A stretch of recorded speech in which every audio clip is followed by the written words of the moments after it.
Hey everyone, and welcome back to another episode of What Do You Hunt? We have some great guests this week, but first I want to take a minute and I want to say thank you to the guests that we had on our last show. Thank you to the NY Warriors for coming on and hanging out and talking about comics with us. It was a fantastic night, and if you haven't seen that, definitely check the rewind and do yourself a favor because they have a lot of information. Erod, Biggie's, Marky 312, and oh my God, who was the last one we had on there? Joker. That's right. And they were all a lot of fun to have on the show. So definitely go back and check out that episode, and I'm sure you will find some enjoyment and information in there. Tonight we have 2 out of 3 guests. Sadly, Vancouver Comic Junkie was unable to make it tonight. He got called into work. So we'll say thank you for agreeing to be on the show, and we will have to catch you on the next time around. But what we do have is Kevin Vidini from Superpower Review. Hey, thank you so much for having me, man. I appreciate it. Absolutely. I mean, well, I planned to have you on anyway, and then I was on your show, and so now you're on my show. So it all works out. It does, man. I appreciate it. We already got TJ Slabdragon in the house. Love that guy. Love that guy. Slabdragon's here. Hey, let me tell you something, right? So since our last show, and I see these all around the community, right? The glass case that you have in the background. I went to IKEA after I dropped my wife off at the airport yesterday, and I saw one, and I was this close to picking it up. And you know why I didn't pick it up? You didn't have enough space. Well, that's a good one. That's a good one. Good reason. That is actually one of the reasons, but not the reason I was thinking of, is because I thought I had lights built into it. No, but so they do have a light that's available, and it's got a relatively long cable. And it's one of those things I haven't ordered it yet, just because I wanted to see like what other options were there for like battery operated ones, so I didn't have to actually have a cable coming out of it. But right. in my it doesn't really matter, right? I can just run the cable out. But it hooks right up to the top of it and comes down. My concern though is going to be like, because of the angle and height and everything, is that light going to be like a blinding spot right here, right? Or do I have to do something else? Right. So, some challenges that I have to work through. Yeah, I would not recommend the battery operated ones, because that's what I had when I first had my shelf set up, and they started like falling off and dropping on the valuables. So I was like, get them out. No bueno. Oh, that's a no bueno. But we also have another guest tonight. We have Newbie Comics. Hey, what's going on, man? Thanks for having me on, brother. Not a problem, man. Anytime. And everybody knows Newbie. So, like, I don't even know. I don't have to say anything. I don't know. I don't know him at all. Hashtag Newbie Nation. Is that what we got going on now? Newbieverse. Newbieverse? Yeah. It's hard to keep up. Newbie Nation. Oh, man. Hey, with Kevin, to comment on Kevin, when I bought some of those, I bought 2 of those like a few years ago, because I have like autographed football helmets, and cool. They were always in those cases, and I thought the same thing. I thought they were like lights, because anytime I seen them, they have lights. So I was like, oh, it must come with it. And then they're all pizzazzed out. Yeah, and it didn't. So yeah, I feel your pain. Yeah, I was like, what the hell? I'm paying $80 and no lights. Where's the fucking lights? There's a lot of glass though, so yeah. But I mean, let's be honest. I mean, for a glass case, $80 ain't bad. No, right? No. And it's pretty sturdy. So I'm just cheap other besides when it comes to comic books. So it's like I leave my money at the comic store. Yeah. Sometimes you just got to put a little money into the setup, and then it's like it pays dividends in the long run. Clearly, I haven't done it yet. Green fucking walls, you know what I mean? A pink chair. I will say that the green with the maple cabinets, it's not a pleasant blend. It's a chef's kiss, right? So modern. So modern. So modern. All right.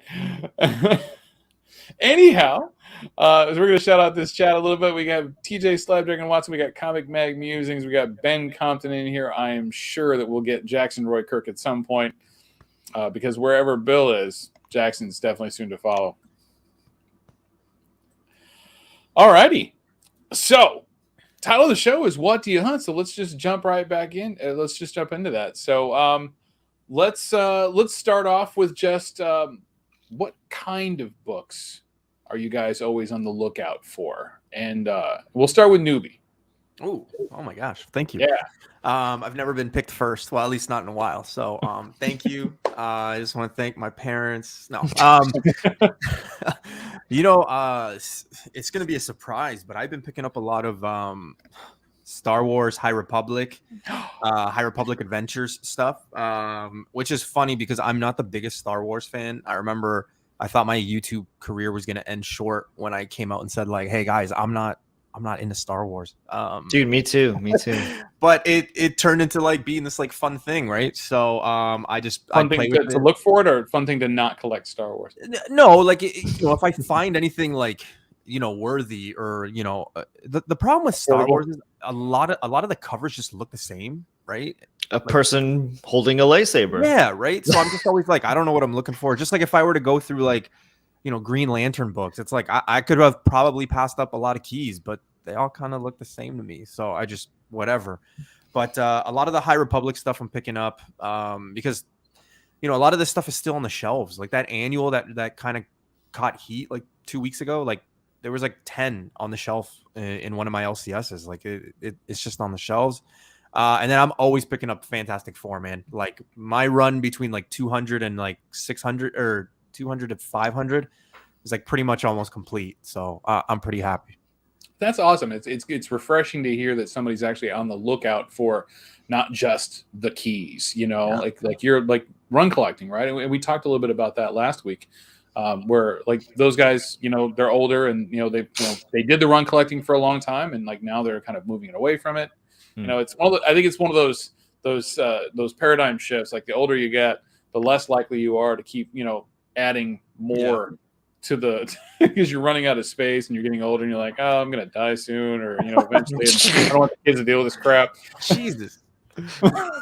This turned a whole morbid turn. Why are you throwing your comics? I'm dying soon, so like might as well. Well, it's closer than it was before. We'll just say that.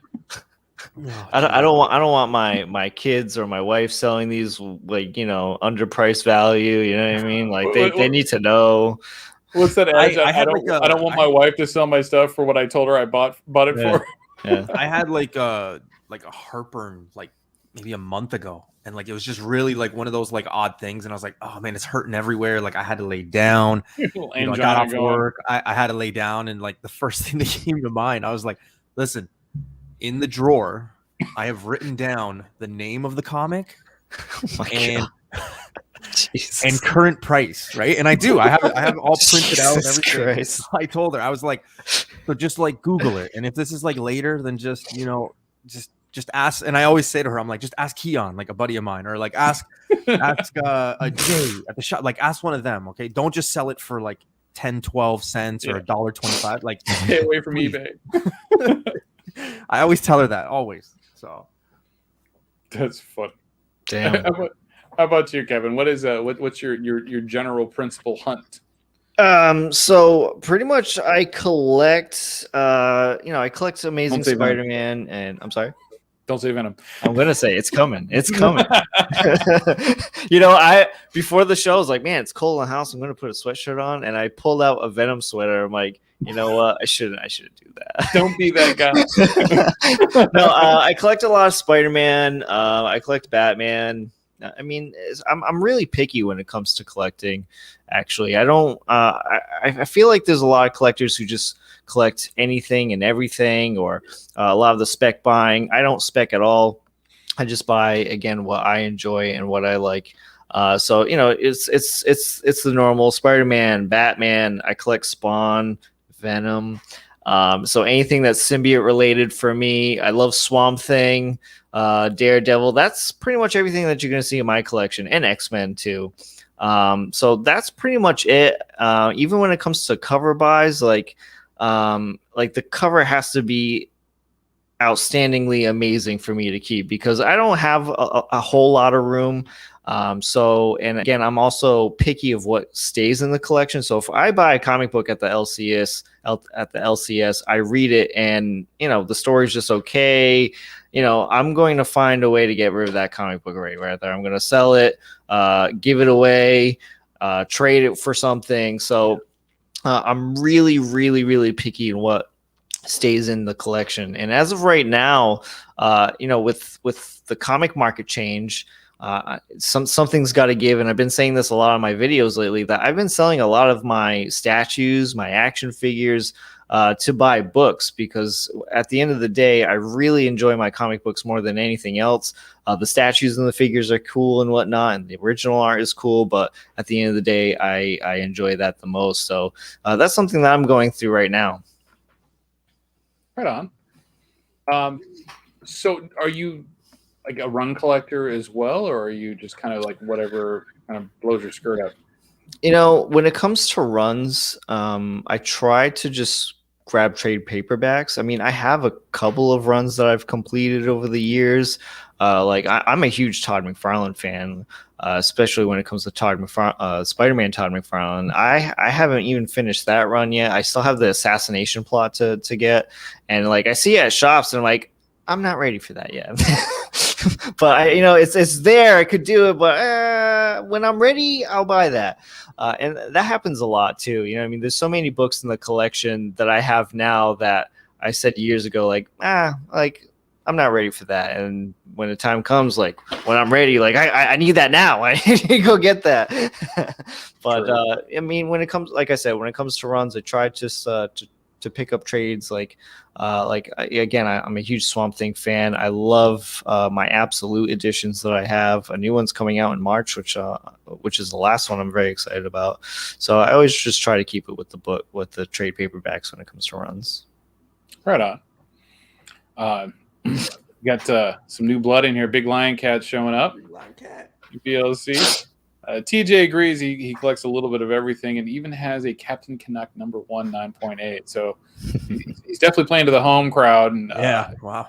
You got to check out 3 Men in a Basement. I think was it they opened up a Captain Canuck statue. Yeah, I saw that, Roger. Yeah, Roger Levesque with his Captain Canuck. Crazy. Very cool. Sorry, a little stutter. Okay. We're live. Right, yeah. Nobody's watching anyway. 6 people.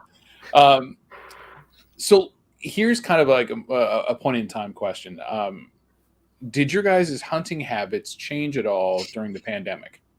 Like what you normally bought or what you were looking for or anything like that, especially with, we've had that surge in comic prices over the last year. And then obviously the pandemic starting the year before that. So how did that change for you, or did it at all? And we'll start with you, Kevin. I don't think it changed too much, to be honest. Maybe I maybe have dipped into FOMO just a little, not too hard, but there was when the surge came with the new prices, I'm like, man, I really kicked myself. I should have got that then. But then, you have to think back. Yeah, everybody's. Yeah, I should have gotten that a long time ago. Should have got that. You know what I mean? But there's you got to be grateful for what you were able to pick up at the prices that I could back then, and 5-6 years ago and stuff. But I want to say that it didn't change too drastically. And if anything, the only thing that has changed now is like what I said. I've been dwindling the collectibles for comic books. Yeah. Very cool. Newbie. You know what? Mine changed. I didn't really dab into the FOMO just because I always told myself, especially on new stuff, if I don't get it at cover, I'm not gonna, pay for it. And then there was a lot of things that just basically exploded. Mm-hmm. Right? It just didn't matter. You look back now and anything Miles just went up. Ridiculous. X-Men, 181, Hulk 181. That is just all these books went crazy and everybody was chasing these mega keys. Yeah. I think it was just because everybody thought, oh my God, I'm never going to be able to like afford it. I have to do it now. And then, Right. you know, like anything, you know, what goes up must come down. It happens in anything. That was me a little bit. What you just said, that was me just a little bit. I was lucky. I got my Giant Size X-Men and Hulk 181 like just before people went like cuckoo for it. Nice. So I was pretty happy with that. But yeah, no, I don't know. I think I stayed true. Like I like to think that I like plan ahead for stuff, and like I kind of have like a chess piece mindset when it comes to like buying certain books. So like, you know, whether it be like flipping or selling some to get a book, you know, I think the biggest thing is and I'm actually having this conversation with a few friends and stuff, is like certain books that I bought through that time, again, strategically I bought just simply because I knew it was going to get me to another book. And sometimes you have to keep that in mind when you do buy certain books for like, say, the investment or to like get another book. You have to be willing to rip that Band-Aid and like not attach yourself to that book. It might look cool, but at the same time, like, why did you buy that book? I think I was working on that more than like, say, buying different or my strategy to buying, because I think it's just stayed the same for the most part. Oh, that makes sense. I mean, you know, along with both of you, I mean, I had a lot of books already before, you know, the surge hit, and then, you know, like I stayed away from a lot of the books that were already like, you know, like were blowing up. Some I didn't have, you know, I mean, stuff like Fantastic Four #1, you know, like a lot of the early ones, like 1 through 5, I didn't have. I was able to get a copy of 5, but like that was through a trade deal, so it worked out in my favor, you know, so I didn't have to shell out the cash for it, you know, especially at those inflated prices.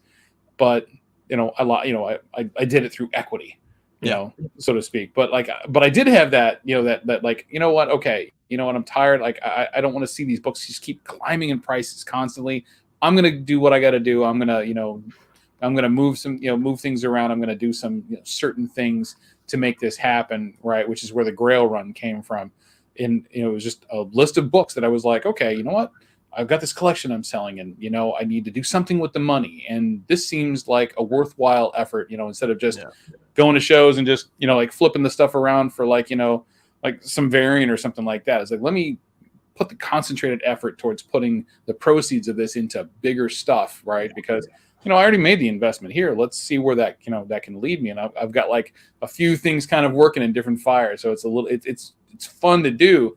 But I also, you know, I get to spend that time actually focused on getting those big books, you know, and basically, like I said, just turning, you know, the equity into it, right, off of, you know, a deposit I've already paid for. Do you guys find that it's like, and like I'm very open to like how I do business or how I do things. Like I have no shame in it. But like, do you guys find that like, you know, when you admit to buying, you know, using that equity to get a bigger book or anything, like, do you find that it's like just like almost like there's certain community members that are like, man, that's so, like, you shouldn't do that, that's so wrong, you know, like you get like the black eye almost. Do you find that? It really annoys me when someone is like, you should be doing this instead of that. It really, I can't tell you, dude, like I can't tell you how many times, because the guy who has 8 ASM 300s, who so many people like, why do you have 8 of them now? Like, sell them. Like, why are you not selling them to buy something else? And I was just like, listen, this is my collection, all right? If I want to have 8 fucking A300s, I'm gonna have them, all right? I'm just too attached to that book. They won't let me sell them, all right? Nice. I would say, you know, like I have a whole nother thing. Like it's an Instagram group, and it's a show we do every now and again called the Dirty Flippers, specifically for that reason, because we just make fun. Like, people are gonna get all, you know, ugly and give you the stink eye for doing what, you know. It's like, you know, it's my collection. I'll do what the hell I want, right? You know, You know, like, if you want to give me a bad label for it, I don't care. I'll own it. Oh yeah, I've been super open because, like, you know, most of the books behind me, like Hulk 181, Giant Size X-Men, Tales of Suspense 40, you know, I just got Tomb Dracula 10. Like, Nice. all of those came from like the hobby paying for itself, right? And Absolutely. like, I never understood it because people get mad, especially on like New Comic Book Day when there's like a hot book. It's like, you have the same amount of time I did. Like, I talked about it on shows. There's so many shows that promote like, hey, FOC, or like, this book is hot, get it. You have the same amount of time to order it, pre-order it, and then people don't, and then they get mad. Like last week, there was that Iron Man 17, right? I was the only one in my area that ordered it. There was 0 shops except the 2 copies that I ordered here. There were so many cases of that, and then people get mad at you when you're walking out, like, "Oh, this guy takes both copies that are there." It's like, yeah, but like I pre-ordered them. Like, I don't understand the problem here. I tell you this like every Wednesday, pre-order. You just look at them and hand them a card and go, "Watch my show." Like, oh my god, you too could be ahead of the game. Oh, dude. It drives me nuts, man. Sometimes, but no, I mean, like everything, like I like the entire Grail Run series. If you haven't watched it, check it out. I detail, I give stories about how I got the book. Yeah. What was involved. What did I do to do for it? What my cost was on the books as related to what I sold them for in order to get it. Like I hold nothing back unless I bought it from somebody and they don't want that number publicized. That's it. But otherwise I'm completely forthcoming on what I did to do it. I always flip the script on people when they're like, "Noob, like you shouldn't, man, you're the one that's ruining the hobby," right? And I'm like, if you went to Walmart, because that, Canada, US, it doesn't matter. There's Walmarts, right? If you go to Walmart and they got iPhones for $100 and they say limit 2 per person or limit 3 per person, I'm gonna stay there and I'm gonna call my friends. I'm gonna call my mom. I'm gonna call my dad. I'm gonna call my cousins, my neighbor. Hey, come here. Come here and buy these iPhones, and then we're gonna flip them. That's just it. So like, it doesn't matter if it's comics, sneaker. Like everybody does it. It's hustle. It's that's it. It's like it's free money. Yeah. Right. So I don't know. Yeah, they put a limit on it, and they said you can only do this much. And I was having a conversation with Comic Man Andy about this on his channel about how he was displeased with comic shops that would hold back some of their order, and then because they're hot, would sell them at an inflated price like a week later. I'm like, not day of, but a week later. It's like, that's their prerogative to do that. They put out a certain amount of books. They said 1 per customer or whatever the case is. They fulfilled their customer orders, requirements of what they knew would sell at the time, and they ordered extra. That's entirely up to them as an enterprise to do whatever they want with the merchandise that they purchased. If they want to say, you don't have to buy it. But if you his point was like, if I walk in day of and they're sold out on the rack, and and they ask you like, hey, do you have this? They don't. And I also explained like, sometimes they go through a reorder. It's like they ordered this many, they got that many in, and they knew ahead of time like, hey, it's going to go, and they hit their distributor and they say, hey, let me get another 30 copies, right? And it's available, and they fulfill that order. They get it in 3-4 days later, and they sell it for $10, a piece. My rule has always been, I think it's fair game if Wednesday it's the same price. Now Thursday, if there's still copies on the shelf, if the book is selling at $60, do whatever you got to do, But exactly. I have always thought that Wednesday was just sell it at cover, like that's whatever. Anything after that is just it's free game. So exactly, and it's also unfair necessarily, for it to be an enterprise only in the third party market. Like, why can't the LCS make that money as well? Because the demand is high, right? And that's the whole law of supply and demand. If supply is low and demand is high, get what you can get for it, right? Because there is no company that makes a product that doesn't do the exact same thing, right? They're trying to get their money back, at the opening, and then prices ride down. It's just the way it is. It's the way the market works. Free market economies. That's right.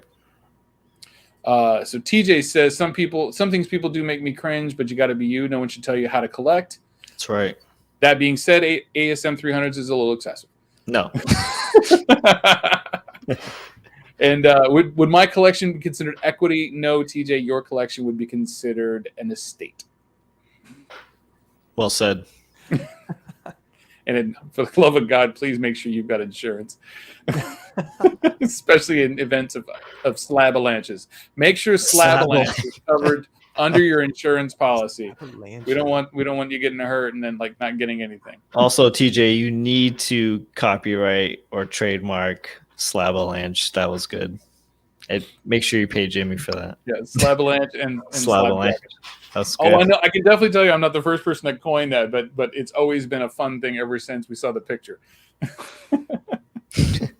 Oh, right. I remember that now. I Like, remember that. Yeah, TJ buried under a mound of slabs. that was great. So, when you guys brought it up, I think it was Kevin brought it up about FOMO. So, how do you deal with that? Like, how do you internalize that or deal with it? I mean, how do you handle FOMO and whatever it is that you're collecting, particularly in areas where like the price goes up? Not just like, oh, it's hot, I got to get it, but like you're dealing with that price issue. How do you handle that?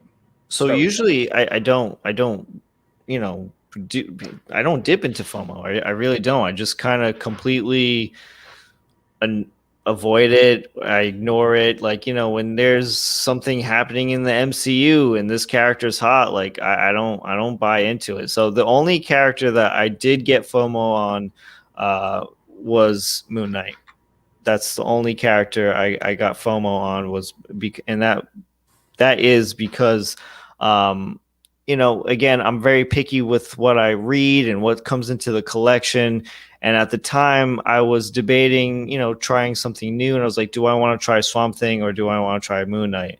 And so Swamp Thing obviously got the go ahead, and I loved it. And, Moon Knight was still on my to-do list, and Moon Knight starts blowing up. And I'm like, well, he is a cool character. And of course, my friends started sending me Moon Knight books. Like, you should read this. And I'm reading it. And I'm like, yeah, this is a really cool fucking character. And now, like, I'm really, really kicking myself, not buying more Moon Knight books. And that's where it really started for me. So I'm really excited for that show. And again, it was more of like a preparedness for the show. But for everything else, I really don't care too much, and I don't dip into it at all. I just completely ignore it, and that's it. Well, you're in luck, because Tuesday at 7:00 on Whatnot, there is a big Moon Knight auction. Like the whole first 3 series. Well, not the entire, like the first volume, the second volume, which is like a 6-issue mini, and the Stephen Platt stuff from the Mark Spector Moon Knight. Yeah. So I'm selling those.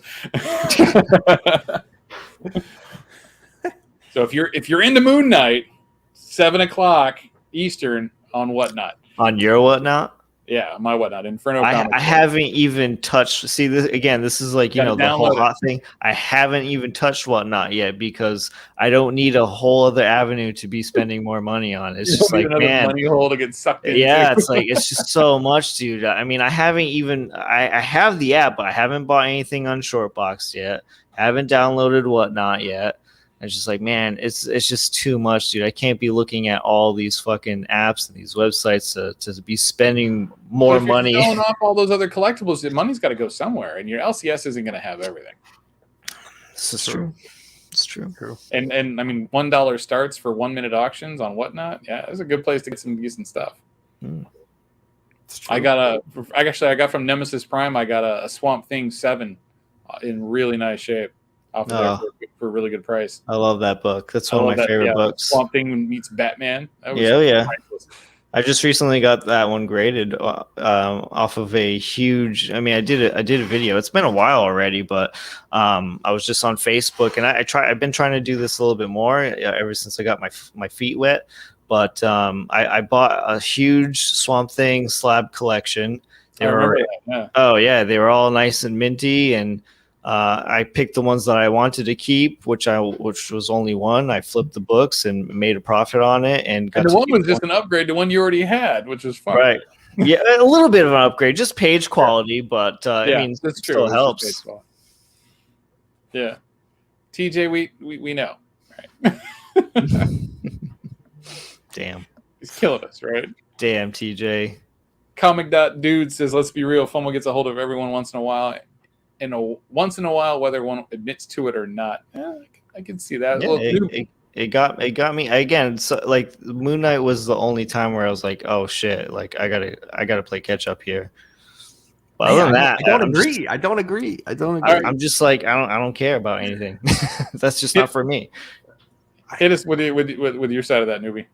I again, right? Like, when it comes to like newer stuff, I just refuse to pay more than cover price. Like, I really do. I think that there's enough shows and enough people who talk about a book. Now, there's books that I'm like, no, it's not for me, or like I just don't believe in like what some spec or whatever is. I'm like, no, Oh, I'm not sure, buying. but we're not just Like, talking about spec, but it's like whatever you want to get, right? yeah, It no, doesn't have to exactly, necessarily just be new. anything, right? But Yeah. like, I don't believe it. Sometimes when it comes to newer stuff, like you'd be surprised because some stuff maybe the shops did order and they're still on shelves. Like I remember Hulk 3 came out, right? And everybody was like, it could be something, could be nothing. There's like 30 of them on my shelf at my LCS, and like, people were going nuts for it. But that's Canada. Yeah. but like FOMO and like other stuff. So like shows, like I kind of have this rule. And I think it's just simply because, like I spec and I flip and all that fun, cool stuff. Is, like if tomorrow morning I wake up and they announce like, oh, Nova, like Nova's here, Nova's coming, it's a trailer, whatever. I'm done. I'm done looking at Nova. Like there's just no point. I'm going to go look somewhere else because everybody's going to be on Nova and everybody's going to say those magic words. No, I can't sell you this book at this price because like he's coming. They just announced him. He's going to be big. And right. That's just what happens. So when I hear that, I'm like, boop, and I move on, right? There's some. But you bring up a fair point, right? Like there's the speculation part of it, right? And a lot of that, is like the sales of like new books, right? Are driven by that. But to your point about Nova, right? We're not talking about a book that's new that would be necessarily cover price, but and you have the prices going up on something that gets announced, sure, and I'm completely with you, right? Like as soon as somebody announces something, I'm like, I'm completely disinterested in that. I'm gonna go work on the other stuff that I haven't gotten yet because that's too hot. I'll wait for it to cool off. Yeah. Like Riri, for example, right? Like when I was collecting Riri Williams, like people were like, "Noob, you're out of your mind, man. It's not going to happen." Okay. A young girl taking over, Iron Man's mantle. It's not going to happen. Invincible Iron Man, Iron Heart #1, even in 9/8 were like $40-$50. Yeah. Like I had like 4 or 5 of them. Maybe, because they were nothing. As soon as they said, "Hey, Riri's coming," the book was like $300, $400, $500. Like it, But then as soon as it's announced, why am I gonna I've already collected to that point. I've already got it. I've kept one of each book already. But like at the same time, it's like, okay, now the whole world's on Riri. I got to move over. Like I got to go something else because everybody's just gonna overpay anything for Riri, followed by this character's got a show or a movie. She's gonna be around. She's gonna be hot. Boom, and that's it. You hear it with any character, every character, show, movie. It doesn't matter, right? And that's just the logistics of it. Yeah, and I mean, and a good example too, with the whole Doctor Strange trailer. Forgive me. What was the book? The team that everyone's the Illuminati. Thank you. Mm-hmm. As soon as that trailer came out, you're on Instagram and you're seeing a bunch of people selling their copies for $60, $70. I've even seen $100. Yeah, and it's just like, why? Like this book is dollar bin all of a sudden, and it's not like the Illuminati is like a huge piece of Marvel. I mean, they were in it for just a little bit, you know what I mean? And then now all of a sudden, granted, but we will say that like that was one of the most epic pieces of the Marvel story, right? Was when that came out, right? Because that whole new Avengers run was incredible, right? It kicked off so much that happened throughout, the 2010 somewhere in there. Yeah, the late, the late 2000 decade. I think it was like 2007 around there when it came out. But like that was one of the best reads right after they destroyed the whole Avengers, pantheon of characters and everything. They came back with this. That was fantastic. But that was a fresh idea, right? That there's a mysterious group of people behind it, and it's like the main people all got together and said, "Nah, we're done. We're done with all this," right? And it goes through every major storyline in Marvel history of like tired of getting our asses handed to us by Thanos and by this and by that and the Skrulls, and it's like it just was very it was well done. Like that's all I can say. But like I think that you're right to a point. I think that this is going to be a flash in the pan. It's going to be flash. I think it's going to be like they had this and all those dudes get killed. But here's the thing, and the thing. This is just something that we were talking on my end not too long ago. But like, okay, the Illuminati could come. Obviously, in the trailer, we assume that that's there. For how long those characters are going to be there, but moving forward, like I don't see like they're not going to call themselves the Illuminati. It's not like they're like, oh guys, look, there's Professor X and Magneto and Black Bolt and Namor, and they're Right. the Illuminati. It's literally going to be like, oh, there's Professor X and Magneto. They're not going to call themselves Illuminati. So We I just think know for- them as the Well, Illuminati. yeah, exactly. we know them as that. Yeah. Right. So I think for now, yeah, it's like a little bit hot. But like, you know, to Kevin's point, I do think moving forward, it's just going to be like, okay, what's next, right? It's Like, gonna come and go. And Yeah. another like good example, like, you know, with everyone that was coming new into the comic community, let's face it, comic books have never been so big with the rise in the market, because there's just so many new collectors. Everyone is so interested in these movies and everything that's happening in the MCU. And so, you know, it finally caught on, and I'm surprised it didn't catch on sooner than it has now. But they're like, everyone's like, oh, this character appeared in this comic book. This comic book is hot right now. It was $5 and now it's selling for $30, $50. Like, I can make money on that. Why am I not doing that more? And so, like, one of the like the highlights, right? And I was just telling Jimmy, I'm watching it now.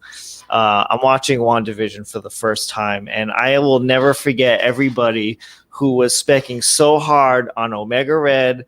They were specking so hard. That was Mephisto. Omega Red was was Winter Soldier and Falcon. Oh yes, you're right. And Mephisto. I thought it was both characters, and those characters did not appear at all, and there were so many eggs on people's faces, and I was just like, you know what I mean? Like, but you know what's funny? You can't jump on it all the time. It didn't stop though, right? Those books are still high, right? They're not as high as they were, but they're still. I mean, Mephisto should have been high, right? Because it's honestly it's a solid key, but it's definitely higher than it ever was.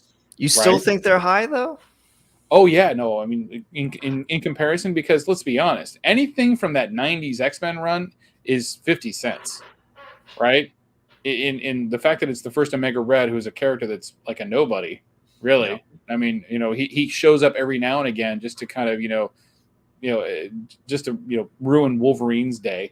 But he's not a big character. I mean, even in they used him recently in the Wolverine run. You know, he was still kind of a nobody in the corner, right? You know, do you think that like okay? And again, you know, I don't play politics or anything, but like Omega Red was actually a topic of conversation not too long ago, and like it's like with what's going on in the world right now. Like, I don't think that they might use Omega Red. Be bad taste, dude. Right? Like I don't see it. That's all. So I don't know. I feel bad for the people that invested heavily. I know somebody here locally that's got like a long box full, and he told me that he was going to get rich off of it. Nobody. Between that and his box of Death of Superman, I'm sure he will be a million. But that's the whole point, right? And this is the number one reason why I never talk about speculation on my channel, right? Other than like these conversations that we have here, but like I don't promote it. I don't talk about it. Like, you should go out and do this. Because I'm not psychic. I don't have a time machine. I can't tell you exactly what's going to happen. I'll tell you what I'm buying, but I'm not going to tell you should buy it. 100%. That's all there is to it, right? Because 100%. I knew as soon as all these books got hot and everything, I was like, Mephisto, maybe he should, like, and that was like the first indication. I was like, I can totally see Mephisto because it's, you know, that with that show there was a lot of magic and stuff going on, right? It could be there, right? But when I was surprised when I saw the end? No, not in the slightest, right? Because everybody was expecting something to be enormous and lead up to this monstrous thing, and it was like, no, that's not the way to do it. Dropping Easter eggs all along the way, you know, that leads into something else to something else. I think people too have to just like me, for example, like I know when to sell a book, and you know, do I maybe leave money on the table sometimes? Absolutely. But I also, again, know why I bought a certain book and like when to tap out kind of thing, because I don't want to be stuck with, 10 copies of something that is strictly an investment. I bought it for an investment. So if I can make any investment on it, I'm going to take it. I don't want to have like, X amount of this and then it becomes dead spec and then it's just dead weight. Like for me, I'd rather just get rid of it, get a little bit of profit and then, go to the next book. Yeah. You know what? But we're off topic. So I'm gonna turn the car and we're gonna steer off in another direction. So let me ask you guys this: in your respective areas, where do you find that you do the most hunting? Is it at your local comic shops? Do you travel out of your area? Do you go to shows? Where do you find that you enjoy getting stuff from the most? Kev, you can go first, man. Oh, I appreciate it, man. I kind of went first last time, so I thought you were going to take it. Oh, no.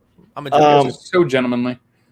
So I go to my LCS a lot. I try to give them as much support as I possibly can. And plus my LCS gives me really, really good deals all the time. So like if I find a wall book, they'll give me a huge discount and whatnot. And, I have a good relationship with my LCS owner. So I go to 2 shops here. They're both called the Time Capsule. They are with minutes away from my work. So like I'll go to one during my lunch break, on Wednesdays, and then sometimes on the weekends I'll go to the other location. Those are my 2 favorite spots. But I also am blessed here with flea markets, and there are a lot of great flea markets around here. And there's a lot of people will be like, "Oh, are you getting flea market prices?" And no, not all the time, but you're still getting a good deal, especially if you're buying in bulk. But some of the things that you can see at my flea markets that I go to will absolutely make your head spin, because some of these flea market booths are, with the books that they have, can be so much more impressive than a shop sometimes.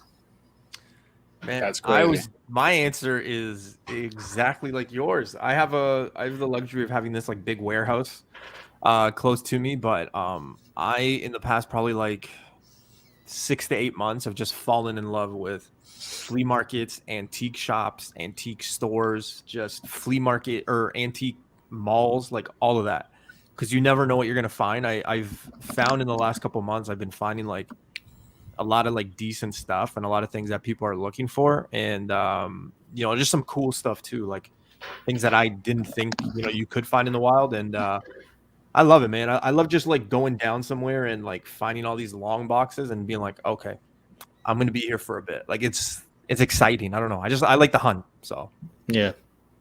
All right, you guys are going to have to elaborate on the whole flea market thing, because that is not something that we have in my area, right? Like we don't have flea markets at all. I have to hunt at antique stores, and even then it's like, you hit there once and it's like, okay, like another 6 months later maybe you go back, right? Because the stuff doesn't fill up very often. So when you're hitting those flea markets, like what is it just based on what catches your eye, or do you have vendors that are specifically, they have like certain kinds of things, or what? Like, tell me about that experience. So one of the flea markets I go to, and I've done 2 videos on this flea market, and so Jimmy, check them out, right? It's called the Random Flea Market. So there is one particular vendor that I go there for, and like I said, some of the stuff that he has, it's crazy. I actually call this flea market a mini Comic-Con, because there are so many comic book vendors there. There's pop toys, there's statues, action figures.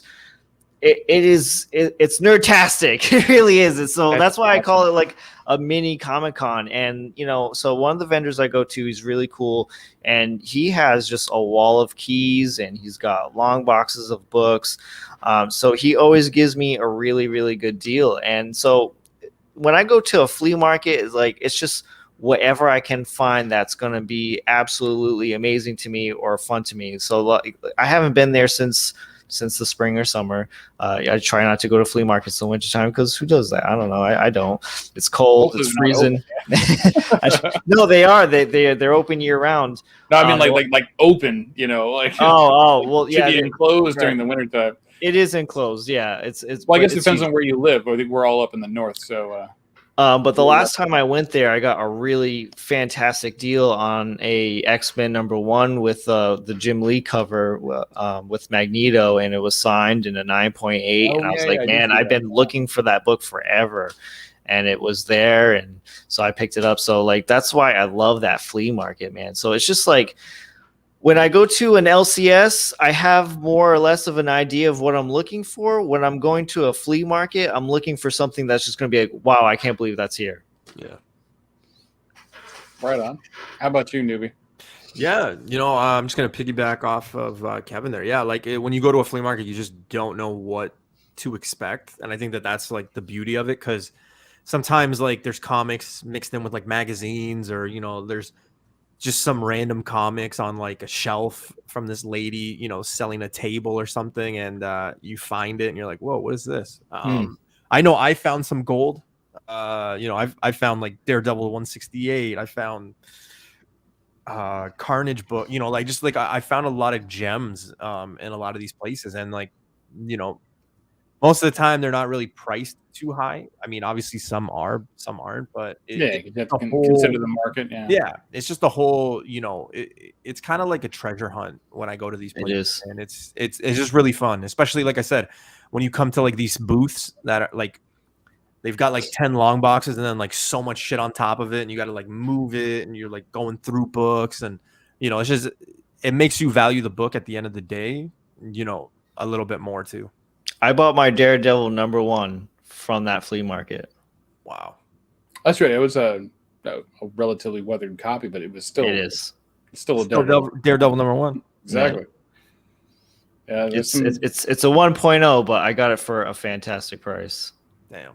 Wow. Yeah, I wish our area had more flea markets. Well, Jimmy, come on up, man. Come on down. Where are you at? Massachusetts. That makes sense. I keep hearing from Kenny, Comic Head 84 about that. Comic Head 84 is right down the road from me. We hunt at the same exact spots. Yeah, you guys are on the same joint. Yeah. That makes a lot of sense. Here's a good question. Let's talk about goals, hunting goals. Do you regularly make goals for yourself, and how have they turned out if you have? We'll start with Newbie. My goal anytime, especially going to a flea market, is whatever I spend. Just in general, not necessarily a flea market, but just in general. No. Well, yeah, just in general. Like most hunts that I go, like what I spend, I expect to make back in like a flip or something. You know what I mean? Like I know. Like you're picking up a book that you can make money off of, and you get to keep the other stuff, kind of thing, or yeah. And then it's just, I do one of those things where I'm like, all right, I paid $50, but I sold $50 for, I don't know, 15 books. Right, just a number. But then I sold 5 books for like $30. So then I just look at it as like, all right, well, I bought 10 books for $20, right? And then you kind of do that, and you're like, oh, you know what? It was a sweet trip. It was really awesome, right? Recently, actually, I just picked up 80 books, and I spent $100 on them. Wow. And I sold like probably 33 of them for 160 from that. So I mean, like, you keep books that you want, it paid for itself. You got a free box, and I put a little bit of money in my pocket, right? So I did something similar. I bought a short box off of OfferUp because there was 2 books in there that I wanted. They were like not easy to find. It's like an Adam Hughes Vampirella and a con edition of the Pro. Sick. And it was like I wound up keeping like a handful of the other stuff, but I sold the rest of it on Whatnot, at a profit. So doubled my money, or what I put into it, and basically got the books for free. Cool.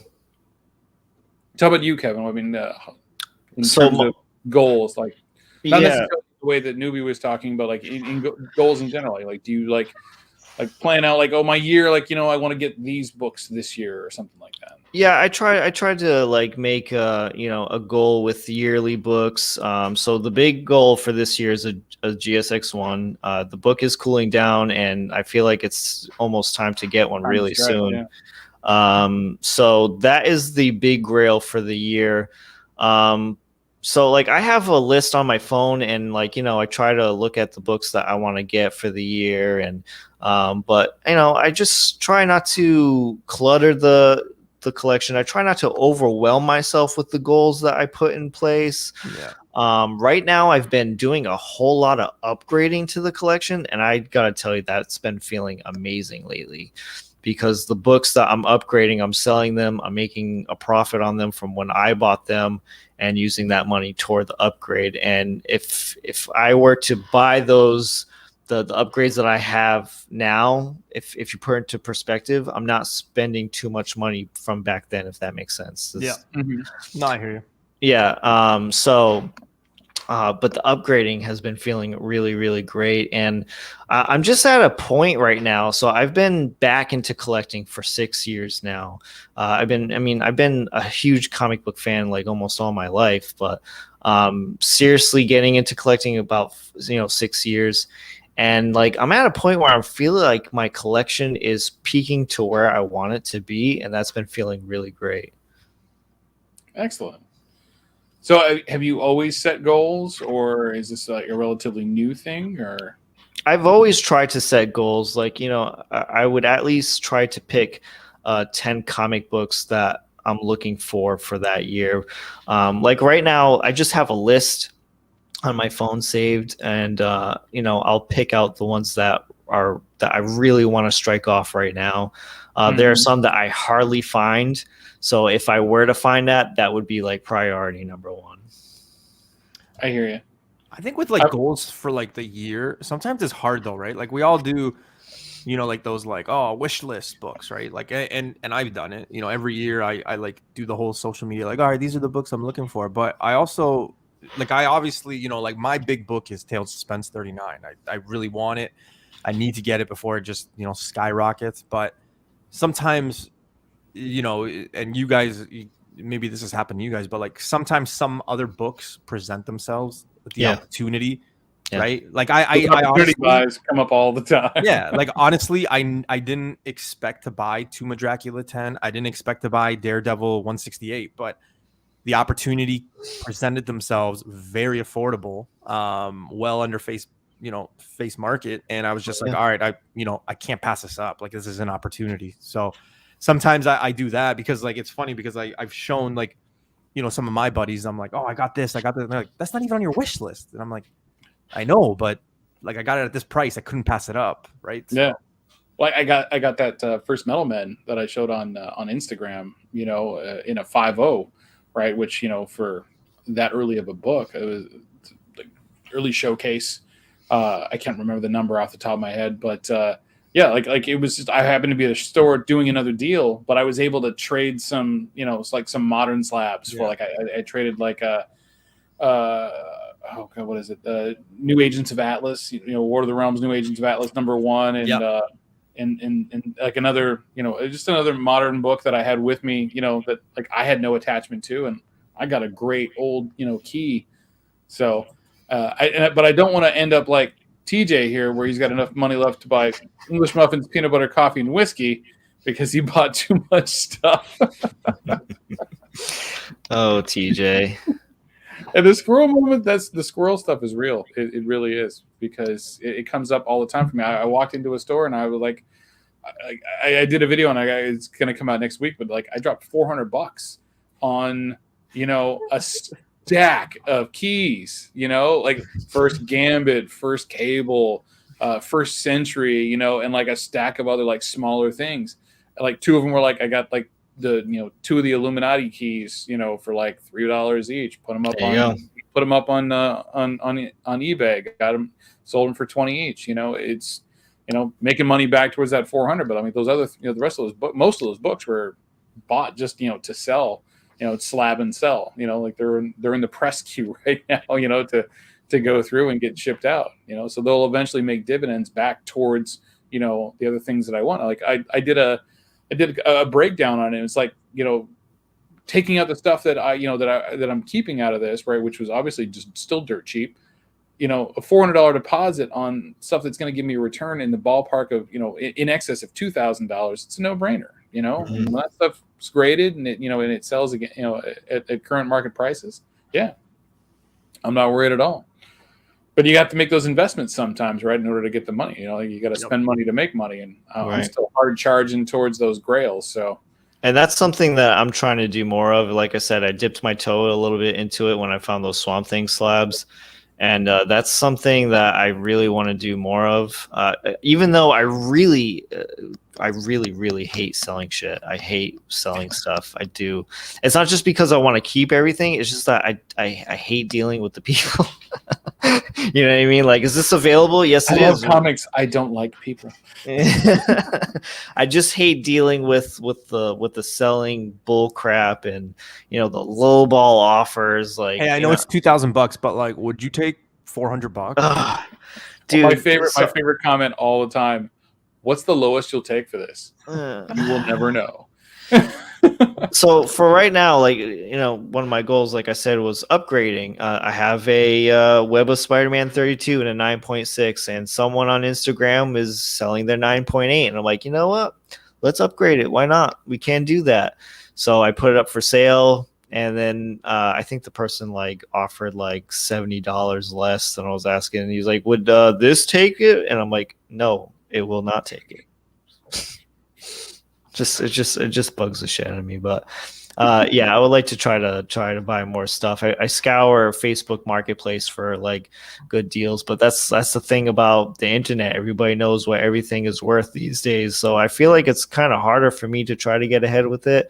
I don't know. Maybe you guys can make videos on tips on how to get a little more ahead of the game. I got a whole series on it. It's called The Grail Run. And the Dirty Flippers, yeah. we talk about what we're getting rid of.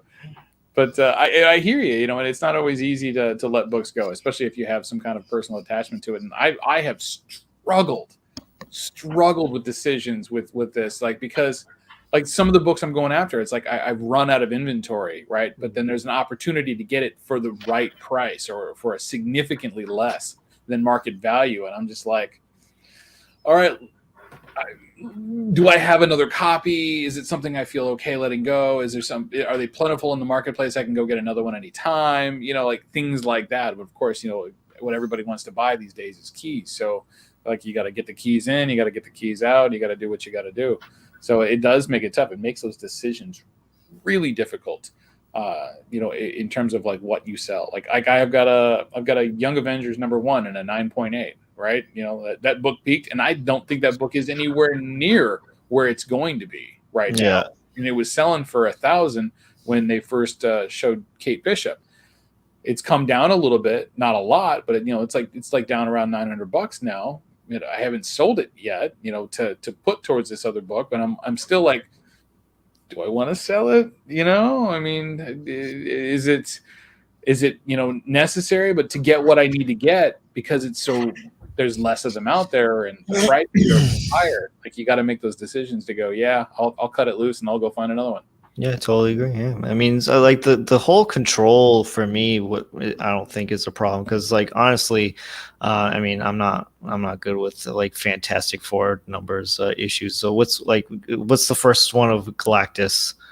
48. Galactus. Yeah. 48. If I were to find 49. 48, 49. Cameo's 48. 49's the cover book. If I found any of those books, for dirt cheap, I would have no problem selling that. You know what I mean? Like, so books like that.